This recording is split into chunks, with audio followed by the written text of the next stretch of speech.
Spain Austria টিমকে ৩-০ গোল ব্যবধানে হারিয়েছে। আর্জেন্টিনা ভার্সেস ক্যাপো ভার্দের ম্যাচটা ঠিক এরকমটাই হবে। গানার তান্ত্রিক বলছে ২০২৬ বিশ্বকাপে নকআউট পর্বে আর্জেন্টিনা ক্যাপো ভার্দের কাছে হেরে বিদায় নেবে। কোথায় আর্জেন্টিনা আর কোথায় হচ্ছে ক্যাপো ভার্দে? ক্যাপো ভার্দের রিসেন্ট তাদের লাস্ট ৩ ম্যাচের পরিসংখ্যান দেখে যদি আপনি এরকম বিশ্লেষণ করেন তাহলে তো ভাই হয় না। ৩টা ম্যাচ তারা ড্র করেছে স্পেনের সাথে, উরুগুয়ের সাথে। ভাই এটা আর্জেন্টিনা, এটা আপনাকে মাথায় রাখতে হবে। ক্যাপো ভার্দের মূল শক্তি হচ্ছে ডিফেন্স, তাছাড়া আর কোনো তাদের শক্তি নেই। আর আর্জেন্টিনার শক্তি সব জায়গায়, মিডফিল্ডার থেকে শুরু করেন ডিফেন্স, উইঙ্গার, সব পজিশনে কিন্তু তারা পারফেক্ট।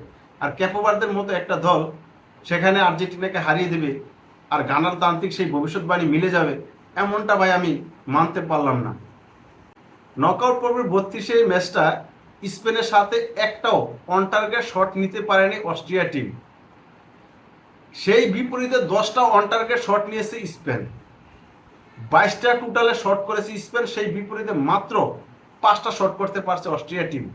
611 পাসের বিপরীতে 329 পাস করতে পেরেছে। এছাড়া 9টা কর্নার আদায় করে নিয়েছে, বিপরীতে একটা মাত্র কর্নার পায় না অস্ট্রিয়া টিম।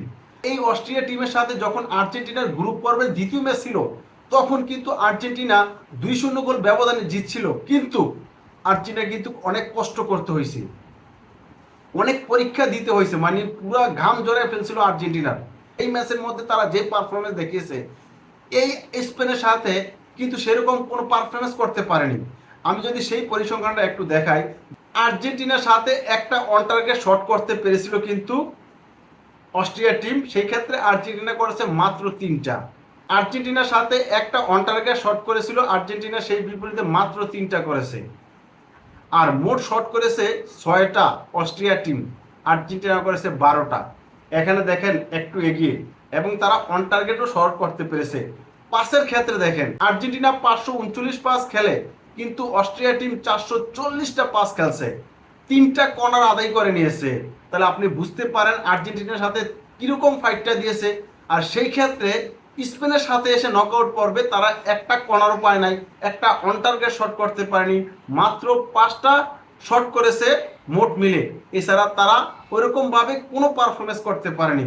পাসও কিন্তু আর্জেন্টিনার তুলনায় স্পেনের সাথে অনেক কম খেলছে। এই জন্য বলছি ভাই, স্পেনের সাথে তো ক্যাপো ভার্দে প্রথম ম্যাচটা ড্র করেছিল।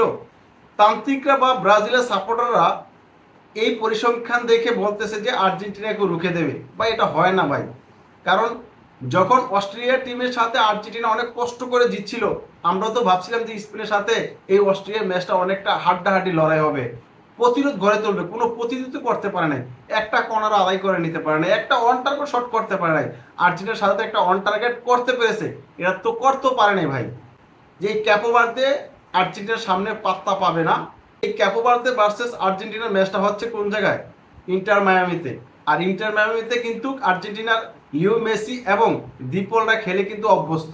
মায়ামির পরিবেশের সাথে কিন্তু তারা খাপ খেয়ে নিয়েছে আগে, তারপরও তারা যে কঠোর পরিশ্রম করতেছে তাদেরকে কিন্তু বিন্দুমাত্র ছাড় দেওয়ার জন্য প্রস্তুত না আর্জেন্টিনার খেলোয়াড় থেকে কোচাররা। তারা ম্যাচের টাইম সেই রৌদ্রের সময় মানে তারা অনুসরণ করেছে, মানে ক্যাপো ভার্দেকে হালকা করে নিচ্ছে মনে করতেছেন? এরকম না ভাই, এটা আর্জেন্টিনা টিম।